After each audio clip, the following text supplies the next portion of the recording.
นาม่วนงานสันเล้ากับแอลชุติการเราชัยกับเมืองอูม่วนสุภาษิตล้านนากาสเพเหระสปะเรื่องเล่านโยบายภาครัฐสู่พี่น้องประชาชนมีให้ได้ติดตามกันเจ้าในช่วงของรายการของเฮาขี้เล่าปีใหม่โอ้โทเข้าหมดแล้วมาโทอันนี้บัดได้เลยลิขสิทธิ์แห่งนะของศิลปินท่านนี้นี่บ่สามารถที่จะเอ่ยชื่อได้เนาะบอกว่าขอมาที่ไหนเข้าหมดแล้วนี่นะเอาไว้วันที่เขาไม่ได้ไลฟ์สดเนาะเดี๋ยวจะเปิดให้กันแล้วกันนะเจ้าแล้วกับไผ่ที่บอกว่ากลัวผีมีพ่องก่อหรือว่าไผ่บอกกลัวผีตรงวันนี้แจ้งแถวผีบนอีมีพ่องก่อให้จะมามีกันเนาะมี มีนะบางคนตกอกตกใจหันผีต้นวันอีนะแล้วก็แจ้งผีก็มีมาเย็นอย่างนี้มาลอกอย่างนี้นะแจ้งไปแล้วเจ้าบางคนบอกว่าแจ้งผีไปแล้วมีตัวนะตั้งสติเจ้าเนาะมันบางคนก็จินตนาการไปหลายอย่างเนาะคุณผู้ฟังเจ้าส่งเพลงนี้ผีคอเซ็นเตอร์เจ้า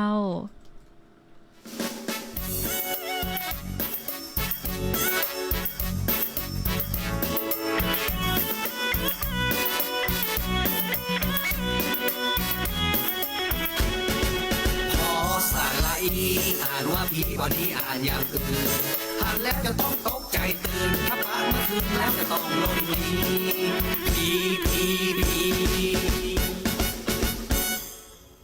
หมู่เฮาอยู่บ่ได้หาเรื่องอย่างที่ตื่นเต้นทำบ่แต่เนี่ยอย่างดีกว่าเอาอย่างนี้นี่เลยเดี๋ยวเราฟังเรื่องผีกันดีกว่าฟังที่ไหนเอาจากโทรศัพท์ไงกดไปที่ผีคอเซ็นเตอร์กดนี่เลยนะดอกจัน9999ดอกจันอีกทีเพิ่นจะเล่าเรื่องผีให้ฟังอ่ะโอ้โหมันเป็นผีคอเซ็นเตอร์นี่มีเรื่องผีเรื่องสนุกด้วยเอาอีบ่ะอะไรปิดไฟให้มันได้บรรยากาศเนาะตามโกมเอาลองกดพอกด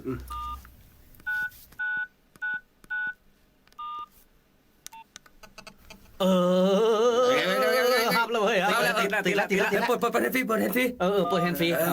เอานั่งลงโอ้ไข่ต้นป่ะไอเหินต้นแค่ไม่ได้โต๊ดไอ้ขี้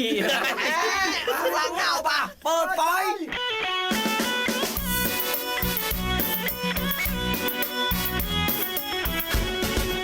พอสาไลอ่านว่าผีบอดี้อ่านอย่างอื่นอ่านแล้วจะต้องตกใจตื่นถ้าผ่านเมื่อคืนแล้วจะต้องลงผี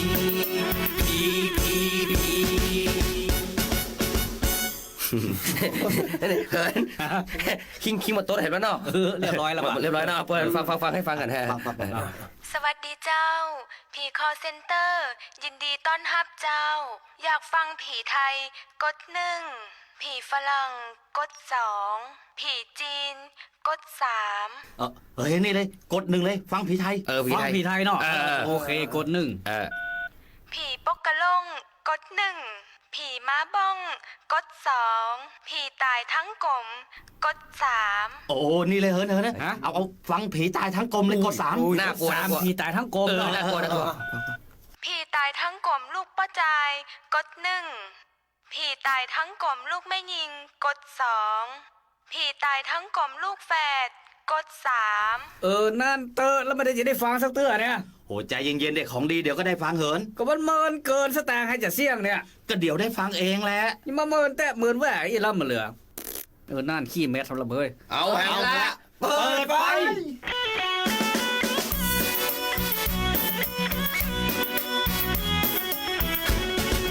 พอสาไลอ่านว่าผีบอดี้อ่านอย่างอื่นอ่านแล้วจะต้องตกใจตื่นถ้าผ่านเมื่อคืนแล้วจะต้องลงผี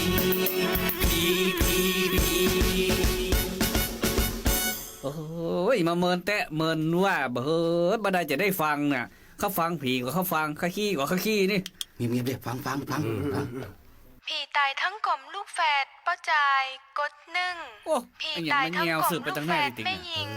กด2ผีตายทั้งกลมลูกแฝดป้าจายแม่ยิงกด3กด3ก็ได้ป่ะผีตายทั้งกลมลูกแฝดป้าจายไม่ยิง4 เดือนกด1ผีตายทั้งกลมลูกแฝดป้าจายไม่ยิง5 เดือนกด2ผีตายทั้งกลมลูกแฝดป้าจายไม่ยิง6 เดือน กด3นั่นอ้าวแฮมล่ะโอ้ยมาได้ให้จะได้ฟังอย่าโต๊บโทรศัพท์ขว้างให้ดีกะกด3ก็ได้ป่ะ 3 รอสักกำนะเจ้า ขณะนี้ผีคอเซ็นเตอร์กำลังต่อสายอยู่ ขอสุมาเถอะเจ้า ผีตายทั้งกลมลูกแฝดป้าใจไม่ยิง6 เดือน สายยังมาว่าง กรุณาติดต่อมาใหม่ ค่าบริการนาทีละ20 บาท ขอบคุณเจ้า โอ้ฟังตั้งแต่เจ้าอย่างเมินแตะเมินว่าสตางค์พอเสี่ยงโทรศัพท์เนี่ยเพราะบ่มีผีแม่นออกมาสักตัว แม่นออกมาก็ขี้ฮะเนี่ย อันขี้ก็ไปขี้ก่อนไป ไอ้ผีขี้แมท สลาเนี่ยก็แกว่นแต่งเพลงเฮียนะเนาะฟังขึ้นม่วนฟังขึ้นงานแต่อันนะคุณผู้ฟังเจ้าบดีกึดนักเนาะเพราะว่าถ้าเป็นบทเพลงกำเมืองเขาเนี่ยถ้าบอกตลกครบครันนี่นะก็จะบอกมีผายไข้หัวนะคุณผู้ฟังมันก็บางคนบอกว่าที่ได้ไข้หัวนี่ก็เพราะว่าเป็นเพลงที่ตลกนะเจ้าพี่เจ๊คณชาสวัสดีเจ้าบอกว่าวันนี้ใส่เสื้อสีเหลืองตรงวันเนาะเจ้าแม่นละวันนี้วันจันทร์สีเหลืองนะคะพอที่สีเสื้อกันแล้วกันเนาะคุณรุ่งสุริวงศ์ใยชัยสอนโอ้ยนามสกุลอ่านผิดก็ขอสุมาเนอะคุณรุ่งสุรีนะเจ้าใจชีวิตให้มีความสุขทุกวันส่งสติกเกอร์รูปหัวใจมาเพจมีรีวิวลำปางขอบคุณจัดนักเจ้าใจชีวิตเธอมีความสุขทุกวันเนาะแล้วก็มีไข่แฮมคุณเดี๋ยวกันเนอะเดี๋ยวกันกำลังพอ คุณมิติอีกก่อฮะแม่นก่อมิติเนาะแม่นก่อเดี๋ยวกันเนอะพอโทรภาษาอังกฤษที่ซ้ำเดี๋ยวก่อนนะสีสุตาอันนี้ตัวอย่างหูป้าอ่านบ่ออกเพราะว่าตรงสื่อน้อยเดียวเจ้าขอสุมาคุณผู้ฟังนามสกุลพุทธาเอกาแม่นก่อฮะโอ้สุมาเดี๋ยวคุณผู้ฟังเจ้าตัวกันน้อยเห็นนะมันต้องขยายจอก่อนนะต้องฟอนต์2บุระรุ่นนี้นี่นะสื่อมาคุณผู้ฟังแฟนรายการเตยเนออยู่ที่ไหนก็ฟังได้ฟังชาติทั่วไทยฟังได้ทั่วโลกเนอแล้วก็วันนี้นะหลายคนบอกว่าที่บ้านฝนตกนะบางคนที่กอคาพี่เจ๊กฝนตกแล้วยังบอกโดยเจ้าฝนตังกอคาตกแล้วยังคุณสกุลรักเขื่อนปัญญามาแล้วนะเจ้าแล้วก็ถึงนะพอกินข้าวอันแล้วปุ๊บมาตอนนี้นะยังมาไข้หลับว่อยๆก็บอกฮู้เด้อคุณผู้ฟังเจ้าเจ้าวันนี้นี่นะวันนี้นี่นะไม่ใช่เจ้าวันนี้หมายถึงวันเนี้ยไข้หลับว่อยๆนะเจ้าเพราะว่าความเย็นบวกกับความลำของกับข้าวที่เขากินไปเนาะพอไข้หลับปุ๊บ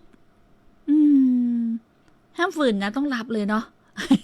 ต้องหลับสักงีบ1-2 นาที3 นาที5 นาทีว่าไปนะเจ้าแล้วพอกินข้าวแล้วบ่ได้กินของหวานเนี่ยไผ่เคยเป็นจีอี้พ่องยกมือขึ้นหรือบางอันกับตอบมาตัวว่าพอกินข้าวไม่ตอนแล้วนี่นะเหมือนขาดไปหั่นอย่างหนึ่งบ่ได้กินของหวานอีนะบ่ได้กินของหวานนี่นะของหวานนี่คืออันอย่างล่ะถ้าได้ไอศครีมถ้าจะดีเนาะยามบ่ายนี่อันนี้ต้องเปิ้งปลาดีเจก้อยบุญนะโถรถ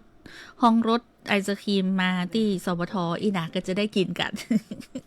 ต้องเปิ้งบุญเป็นห้องรถมานะเราก็จะลงไปซื้อไอศครีมกินกันนะที่อู้ไปที่ถึงนึกถึงไอติมนี่คืออย่างประเดี๋ยวนี้ไอติมไทยนี่แบบธรรมดานะเจ้าคนเมืองเป็นห้องไอติมเนาะแต่คนทั่วไปภาษาไทยกลางเป็นห้องไอศครีมได้หมดเลยเนาะคว้าแชมป์โลกเนอะไอศครีมไทยบัธรรมดาเจ้าเป็นไอศครีมของอยุธยาตัวนะไอศครีมละมุด100 ปีอยุธยาเป็นวาจะอีนะ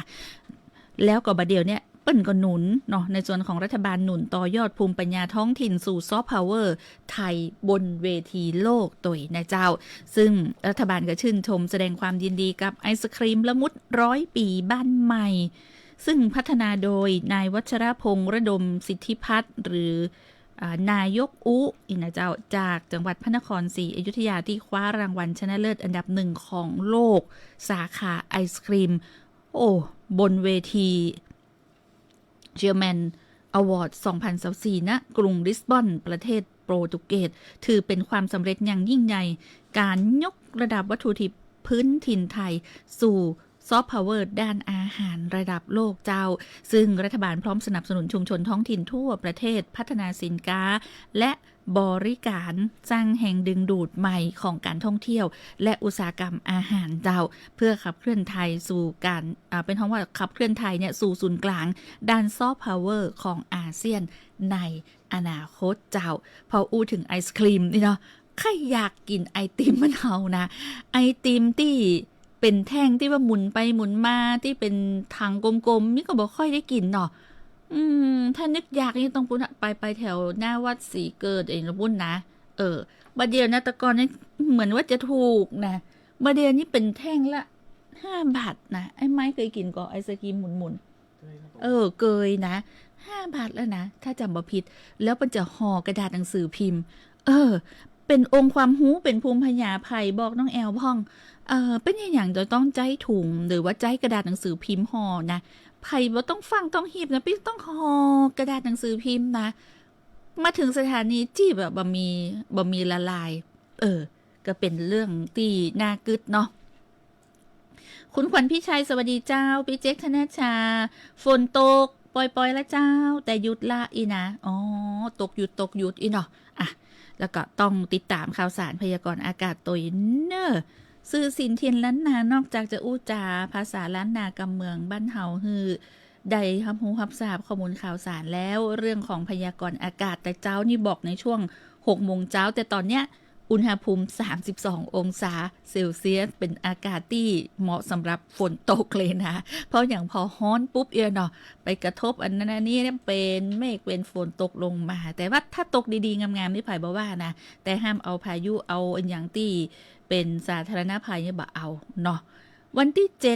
7 กรกฎาคม80%เนอะฝนนะ24 ชั่วโมงต่างหน้านะเจ้าก็ต้องเฝ้าระวังตัวเพราะว่าจะมีฝนตกหนักบางแห่งก็ขอให้พี่น้องประชาชนคอยติดตามนะเจ้าส่วนในเรื่องของ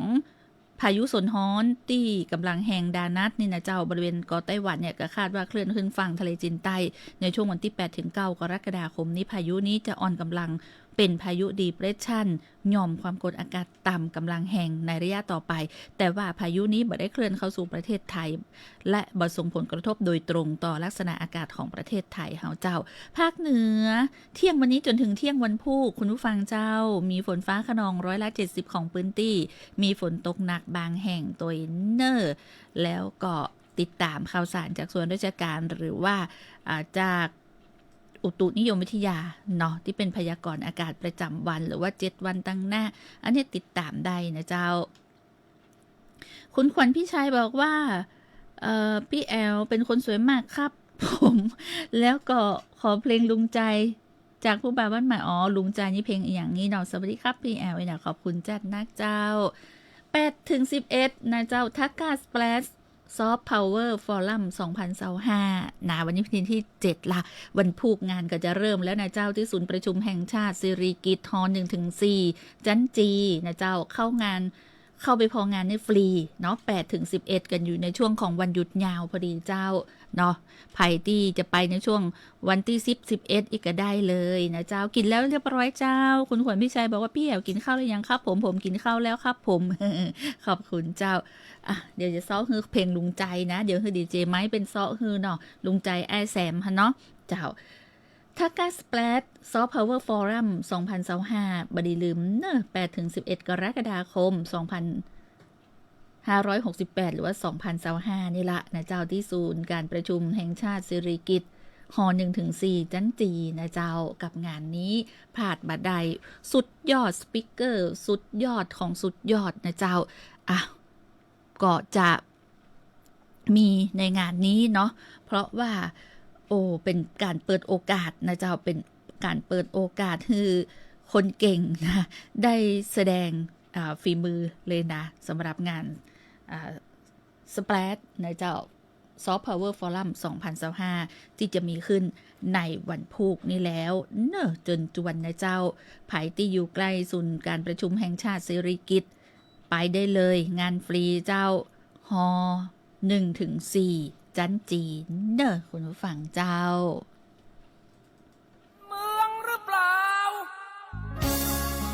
ถ้าเป็นคนเมืองแล้วบ่อู้กับเมืองแล้วจะฮื้อไผมาอู้ ซื่อสินทินล้านนาสัพเพเหระม่วนยันสันเล่ากับแหวชุติการเหล่าใช้ สวทลำปาง FM 97 เมกะเฮิรตซ์054 224 556คนเมืองหรือเปล่าเจ้าคนเมืองแม่นก่อถ้าเป็นคนเมืองก็ต้องอู้เมืองแกว่นบ่ใจนะป้าแอลผมยังพูดไม่ได้เลยแต่ผมกำลังฟังออกและเดี๋ยวผมก็ตึงอู้ได้เนาะเชิญชวนร่วมงานนี้เจ้าลำปางเฮามีอย่างดีครั้งถือว่าเป็นศาสตร์เศรษฐกิจของลำปางด้วยนะเป็นอย่างที่ครั้งฮักเลยละเนาะในช่วงที่ผ่านมานี่นะเจ้าเชิญชวนร่วมงานครั้งใหญ่ย้อมศิลป์นะเป็นชื่อว่าครั้งใหม่ย้อมศิลป์เติมสีเติมชีวิตเจ้าพบปะประสบการณ์ศิลปะสุดสร้างสรรค์ผสานผ้าไทยผสานวัฒนธรรมผสานจินตนาการเจ้าในวันพฤหัสบดีที่17 กรกฎาคม 2568 ที่จะถึงนี่ก็คือติดหน้านี่ละเจ้าตรงกับวันพาร์ทเนอร์ที่บ้านหลุยนะเจ้าบ้านหลุยตำบลเวียงเหนือใกล้สวทลำปางนี่ละเนาะเริ่ม 8 โมงเจ้าถึงบ่าย 2 เจ้าโดยสำนักงานวัฒนธรรมจังหวัดลำปางร่วมกับศิลปินจากจังหวัดลำปางและจังหวัดเจียงไฮ้ภายใต้โครงการการส่งเสริมผ้าย้อมครั่งลายละกรไส้หมูผ้าอัตลักษณ์ของลำปางเจ้าพร้อมกิจกรรมศิลป์สร้างสรรค์นักขนาดเจ้าถ้าเป็นกิจกรรมไฮไลท์ภายในงานก็จะมีเวิร์กช็อปฐานการเรียนรู้ศิลปะย้อมผ้ามัดย้อมสีครั่งวาดลายละกรไส้หมูบนกระเป๋าผ้าแต้มสีครั่งบนเซรามิกแล้วก็สร้างสรรค์งานศิลปเป็นห้องสร้างสรรค์งานศิลป์บนเฟรมแล้วก็กระดาษนะเจ้ามีการโชว์สาธิตงานศิลป์จากศิลปินลำปางและเจียงไฮ้มีตลาดนัดอาร์ตเลิฟเวอร์มาร์เก็ตแฟร์ตัวนะพาย้อมคลั่งอาหารพื้นถิ่นอาหารพื้นบ้านเฮานี่ละเนาะอาหารพื้นถิ่นนี่นะแล้วก็ผลงานศิลปะที่หลากหลายนะเจ้ามีนิทรรศการศิลปะและตลาดวัฒนธรรมสร้างสุขตยร่วมสร้างแรงบันดาลใจเติมสีเติมชีวิตให้กับงานศิลป์และพาคลั่งเจ้างานนี้ห้ามพลาดเด็ดขาดศิลปินมือใหม่ก็มาได้ละอ่อนเยาวชนก็ห่วมม่วนงานใดเต็มตีนะเจ้าตีบ้านหลุยเนาะวันพาร์ตี้17 กรกฎาคม 8 โมงเช้าถึงบ่าย 2 โมงกับงานครั้งใหม่ย้อมศิลป์เติมสีเติมชีวิตเจ้าสื่อศิลป์ถิ่นล้านนาอูเอิญข่าวสารคนเมืองอูข่าวเล่าให้ฟังนะเจ้าตะกี้ขอเพลงของลุงใจอีเนาะลุงใจเพลงอะไรอย่างก็ได้นี่จากไหนก็ผู้บ่าวบ้านใหม่ใน Facebook ที่ขอมาลุงใจเอาเพลงอย่างก็ได้เอาลุงใจเอาลำไยอบเพลงของลุงใจกันแล้วกันเนอะหรือว่าลุงใจใจอบใจนี่วิทุนนะเจ้าเอาลำไยอบเพลงส่งขึ้นเนอะจากผู้บ่าวบ้านใหม่ที่ขอมาในแชทนะเจ้า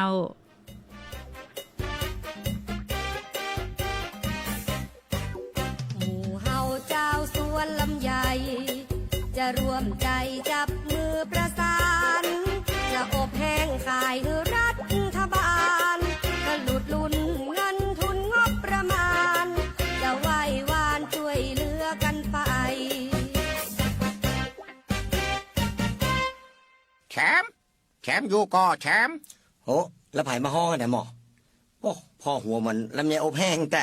ประเด็นงานเล่นตาคนเท่านี่เนี่ยบักกำลังเครียดเรื่องลำไยอยู่นะโอ้ลุงใจกะมีเท่าไรอย่างอันเนี้ยว่าแต่ว่าดีมึงมีบัตรสมาชิกกลุ่มกระเฉดตัวเปิ่นก็มีกะโอ้อันดีละลุงจะฝากมึงไปขายลำไยสักหน่อย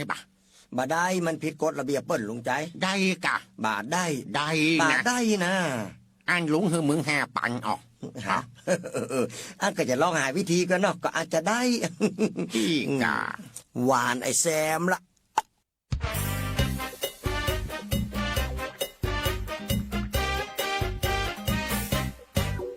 ลำไยอบแห้งก็มากมีเกรดดีๆถ้ามีอุ่นใจที่บวมบูบแตกแยกกันไป อย่าปะปนหวังผลกำไร เดี๋ยวเมืองไทยขาดดุลงบประมาณ แชมป์บักชะตางกาลำไยลุงมาได้เจือกะฮะ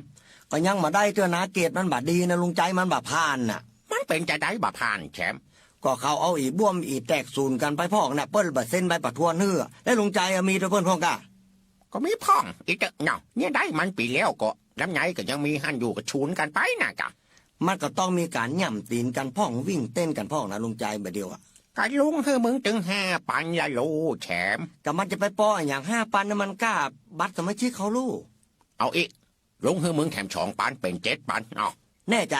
แน่ใจเลยอะ ห้ามให้ บาให้ ห้ามห้อง บาห้อง ห้ามขอคืน บาขอคืนโอเคเลยอีกตัวไหน ตกลงเลย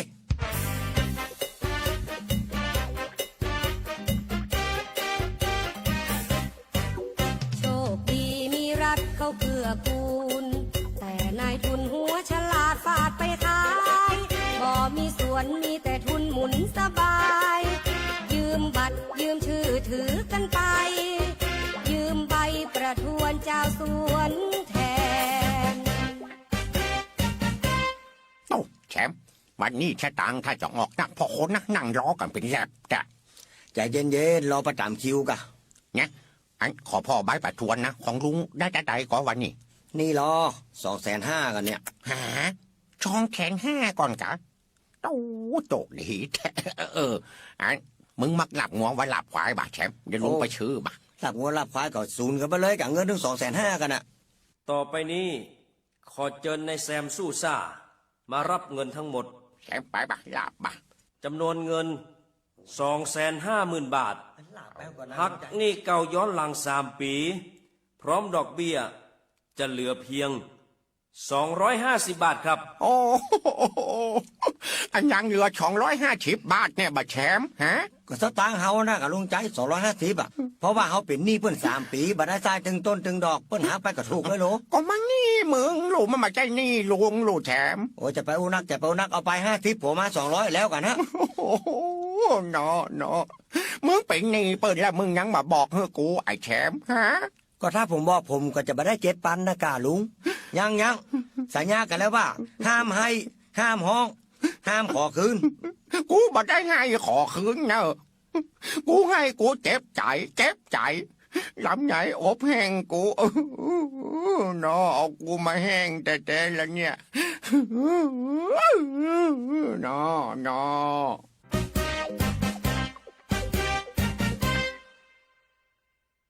ลำไยอบแห้งของวงการันตี ส่งให้เรียบร้อยแล้วสำหรับผู้บ่าวบ้านใหม่อีนะที่แนะนำมาต่างเพจสวทลำปางที่เฮาไลฟ์สดตัวเนาะฟังได้ถึงภาพ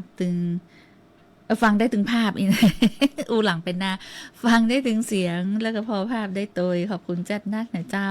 ที่แนะนำบทเพลงมาเนาะเปิดให้เรียบร้อยละแล้วมีใครแฮมที่ขอมาแล้วยังบ่ได้เปิดนี่มีป่ะฮะถ้าบ่ได้ถ้ามีหรือบ่มีจะได้ก็ต้องตักมาเลยเนอนะพี่แอวครับวันอาสาฬหบูชากับวันเข้าพรรษาเจ้าช่วงนี้ก็เป็นสัปดาห์ส่งเสริมพระพุทธศาสนาเจ้าเนื่องในวันสำคัญต่างพระพุทธศาสนา2 วันด้วยกันเนาะสัปดาห์นี้วันพัดที่10 กรกฎาคมเป็นวันอาสาฬหบูชาขึ้น15 ค่ำเดือน8ส่วนวันที่11 กรกฎาคมแฮม1 ค่ำเดือน8วันเข้าพรรษาเจ้ามีวันสำคัญต่างพระพุทธศาสนาติดต่อกัน2 วันในสัปดาห์นี้ถือว่าเป็นสัปดาห์ส่งเสริมพระพุทธศาสนาเจ้าร่วมกันรักษาจิตรักษาใจนะเจ้าน้อมนำธรรมะเป็นห้องว่าน้อมนำธรรมะรักษาจิตรักษาใจเจ้าแล้วก็ เป็นห้องว่าเข้าวัดปฏิบัติธรรมแสดงตนเป็นพุทธมามกะเนาะเฮาเป็นเจ้าพุทธเนาะเจ้าพุทธศาสนาพุทธที่เฮานับถือเนาะแล้วก็อู้ถึงในช่วงนี้ถ้าบอกอู้ถึง AI นี่ถ้าอย่าบัดใจหลายละมันก่อคุณผู้ฟังเจ้า AI ตอนนี้นี่นะถ้าใครได้เข้าถึง AI เนาะก็จะช่วยเฮาในหลายๆเรื่องได้เรื่องของการทำงานในยุคปัจจุบันนะเจ้าก็จะมีปัญญาประดิษฐ์หรือว่า AI เนี่ยมาช่วยเฮาทำงานได้นะตอนนี้นะเจ้าในเรื่องของ AI บางคนก็เจอปัญหาแล้วนะเจอปัญหาอย่างเจอปัญหาที่ AI สแกนสินค้าบ่ได้มาตรฐานนะเจ้าเรื่องนี้นายเอกนัทพร้อมพันธ์รัฐมนตรีว่าการกระทรวงอุตสาหกรรมเจ้าได้เปิดเผยระหว่างการแถลงข่าวเปิดตัวระบบตรวจสอบสินค้า AI อัจฉริยะมอกWatch ในเจ้าว่าทางกระทรวงอุตสาหกรรมเนี่ยได้มีการยกระดับมาตรการคุมเข้มตรวจสอบการจำหน่ายสินค้าออนไลน์ด้วย AI ซึ่งเริ่มดำเนินการโดยคณะกรรมการเทคโนโลยีและนวัตกรรมเพื่อการปฏิรูปอุตสาหกรรมนำโดยนายพงพลยอดเมืองเจริญเลขานุการรัฐมนตรีว่าการกระทรวงอุตสาหกรรมและโฆษกกระทรวงอุตสาหกรรมเป็นประธานนะเจ้าเป้าหมายสำคัญก็คือนำระบบ AI มาเป็นเครื่องมือสำคัญในการคัดกรองสินค้าบ่ได้มาตรฐานจากโลกออนไลน์ปกป้องผู้ผลิตสุมาเจ้าปกป้องผู้บริโภคไทยจากการใช้สินค้าที่ด้อยคุณภาพเจ้าลดปัญหาการนำเข้าสินค้าราคาถูกแต่บ่มีคุณภาพจากต่างประเทศบัดเดี๋ยวนี้ระบบตรวจสอบสินค้าออนไลน์อัจฉริยะมอกWatch นี่นะเจ้าสามารถตรวจจับลิงก์ขายสินค้าต้องสงสัยได้แล้วจำนวน 19,819 รายการด้วยกันซึ่งทางสำนักงานมาตรฐานผลิตภัณฑ์อุตสาหกรรมหรือว่าสมอเนี่ยก็ได้ดำเนินการปิดลิงก์ที่จำหน่ายสินค้าบ่ได้มาตรฐานไปแล้ว 2,885 URL เตรียมดำเนินคดี777 URL อยู่ระหว่างการตรวจสอบแหม 3,559 URL นะเจ้าในช่วง5 เดือนระยะเวลา5 เดือนที่ใช้งานของระบบมาเนี่ยพบว่าสินค้าที่ละเมิดกฎหมายสูงสุดเนี่ย3ลำดับแรกก็คือพลาสติกสัมผัสอาหารของเล่นเด็กและก็ต่อไอเสียรถจักรยานยนต์ซึ่งอยู่ในจำนวน147รายการสินค้าควบคุมเจ้าที่ต้องมีมาตรฐานมอก.เพื่อความปลอดภัยของผู้บริโภคแต่กลับมีการนำเข้าจำหน่ายผ่านช่องทางออนไลน์อย่างแพร่หลายเจ้าส่งผลกระทบต่อร้านค้าท้องถิ่นผู้ประกอบการไทยสร้างความเสี่ยงต่อประชาชนผู้บริโภคนะเจ้าซึ่งทางด้านนายพงพลยอดเมืองเจริญเลขานุการรัฐมนตรีว่าการกระทรวงอุตสาหกรรมและโฆษกกระทรวงอุตสาหกรรมก็ได้เพิ่มเติมว่าทั้ง777คดีนี้จะมาจากการตรวจของมอก. Watch ในเจ้าที่พบบนแพลตฟอร์มอีคอมเมิร์ซเจ้าใหญ่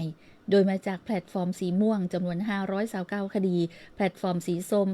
248คดีซึ่ง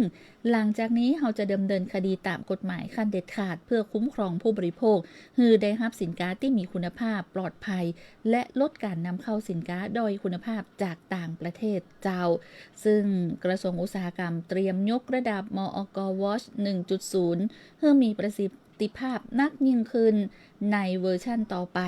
โดยเล็งเพิ่มฟังก์ชันการคัดกรองสินค้าและการสวมใบอนุญาตปลอมบัดใจแค่ว่าคัดกรองสินค้าบ่มีมอก.ต้องอันแต่ยังสามารถตรวจสอบสินค้าที่สวมใบอนุญาตบ่ตรงกับผลิตภัณฑ์ผ่านสารระบบของสมอ.ตรวจสอบฐานข้อมูลสินค้าบ่ได้มอก.พ่องอีนะเจ้าผู้บริโภคสามารถขอข้อมูลเพิ่มเติมได้อย่างสะดวกและรวดเร็วยิ่งขึ้นเชื่อมต่อแพลตฟอร์มแจ้งอุดนะเจ้าก็คือแจ้งอุตสาหกรรมเนาะเพื่อให้ผู้บริโภคสามารถร้องเรียน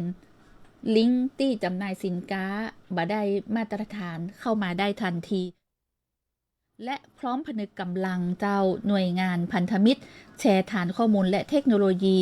ของมอกวอชไปยังหน่วยงานที่เกี่ยวข้องอย่างต่างสำนักงานคณะกรรมการอาหารและยา หรือว่าอย สำนักงานคณะกรรมการคุ้มครองผู้บริโภคสคบหรือว่าตำรวจไซเบอร์เจ้า เพื่อการบูรณาการสู้รบกับสินค้าห่วยออนไลน์ เพื่อประชาชนเต็มรูปแบบเจ้า ด้วยมาตรการที่เข้มข้นและกับเทคโนโลยี AI ที่ถูกนำมาใช้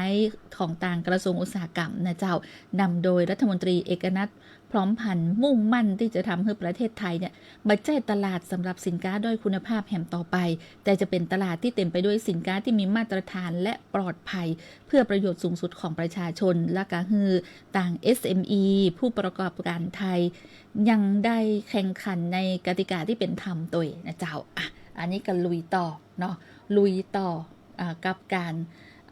จัดการกับแพลตฟอร์มออนไลน์ที่บ่ได้มาตรฐานเจ้าต่อไปผู้บริโภคจะได้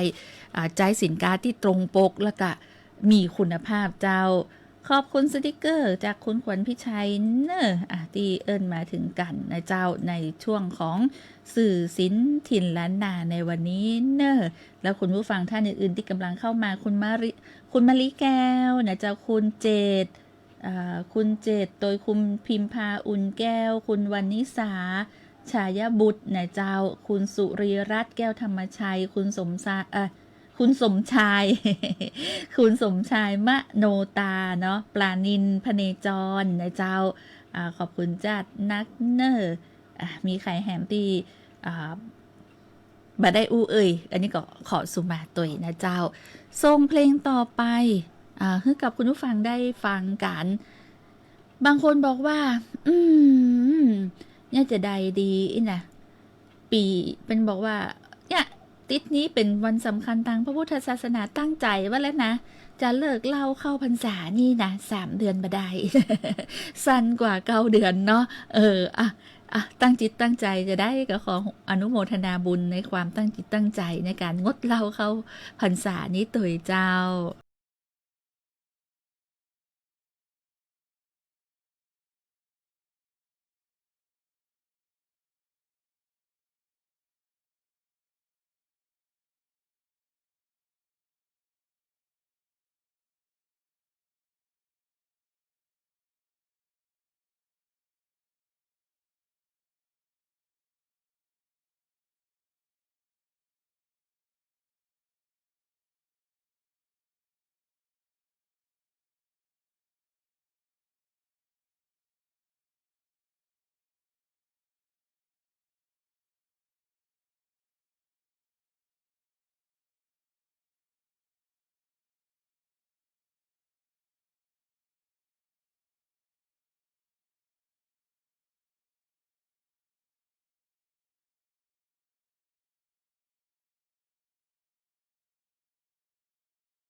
เมื่อลูกน้อยต้องล้างจมูก Aquamaris Baby สเปรย์น้ำทะเลพ่นล้างจมูกพ่นง่าย ลูกน้อยทำเองได้ ลูกฟุตฟิตคิดถึง Aquamaris Baby เมื่อเริ่มมีอาการภูมิแพ้เพราะอ่อนแอต่อสิ่งรอบตัว คิดถึง Aquamaris Protecto สเปรย์พ่นล้างจมูกสำหรับผู้มีอาการภูมิแพ้ Aquamaris Protecto เมื่อลูกน้อยมีอาการกัดหูดังหรือว่าคัดจมูกนี่นะเจ้าหายใจบ่สะดวกเนื่องจากมีน้ำมูกฟุดฟิตจากอาการจมูกแห้งและระคายเคืองจากการสัมผัสสารก่อภูมิแพ้เช่นฝุ่นละอองถ้าลูกฟุดฟิตคิดถึง Aquamaris Baby สเปรย์น้ำทะเลพ่นล้างจมูกพ่นง่ายลูกน้อยเนี่ยคนเดียวได้หรือเมื่อคุณเริ่มมีอาการภูมิแพ้เพราะอ่อนแอต่อสิ่งรอบตัวฝุ่นควัน PM 2.5 คิดถึง Aquamaris Protecto สเปรย์พ่นล้างจมูกสำหรับผู้ที่มีอาการภูมิแพ้เจ้า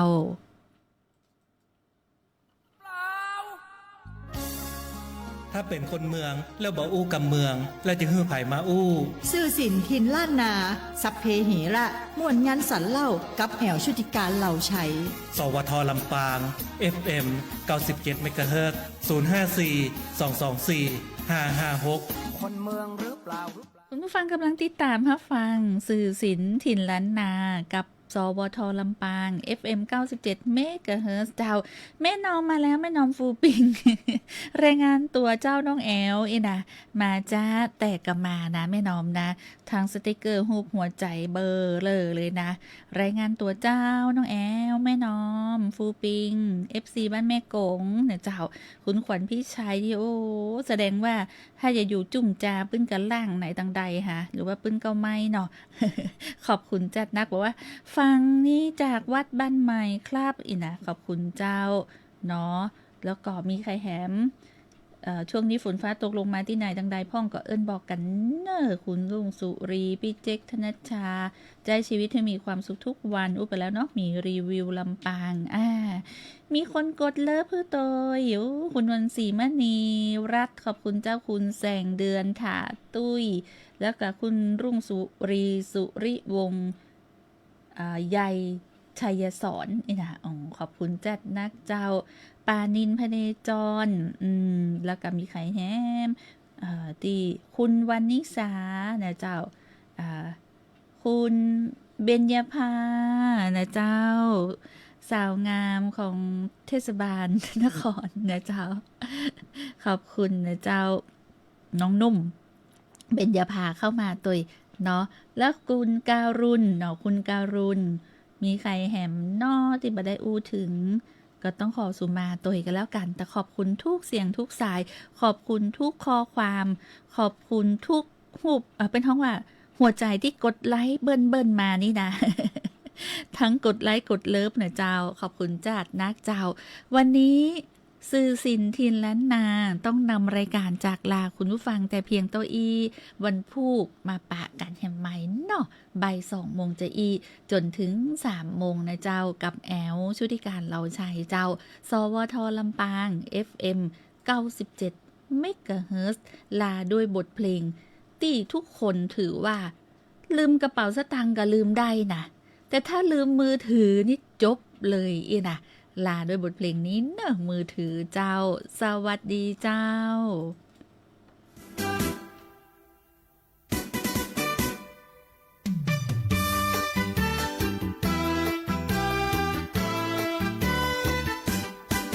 ยุคนี้เป็นยุคสมัยใหม่ประเทศไทยเปิ้นพัฒนาเป็นยุคโลกาภิวัตน์รัฐบาลเร่งรัดขจัดปัญหาในเรื่องสื่อสารติดต่อไอ้คำขี้ก็มีมือถือแล้วนะ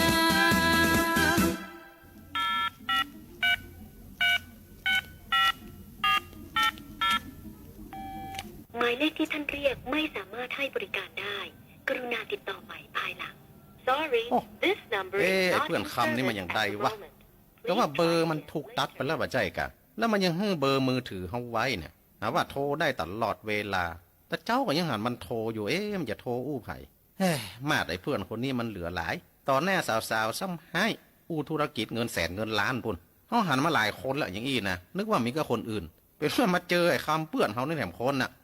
เฮ้ยไอ้คำมือถือหันหน้ามันเปิ้นเจริญขนาดให้เฮาซอกยอดเหรียญบาทโทรหาเพื่อนหาผูนไอ้คำขี้กอการติดต่อมันยังมายากยุ่งเราลำรอไอ้คำขี้กอ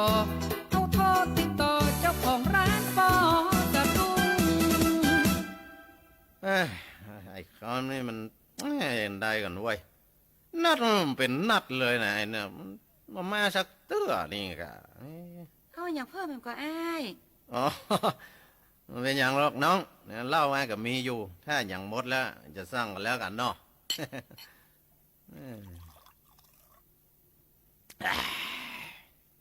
เฮ้ยกับแก้มก็จะหมดละเหล้าก็เหลือนี่น้อยเดียวสตังค์ก็บ่พอจ่ายอย่าลองโทรเข้ามือถือมาให้สักกามา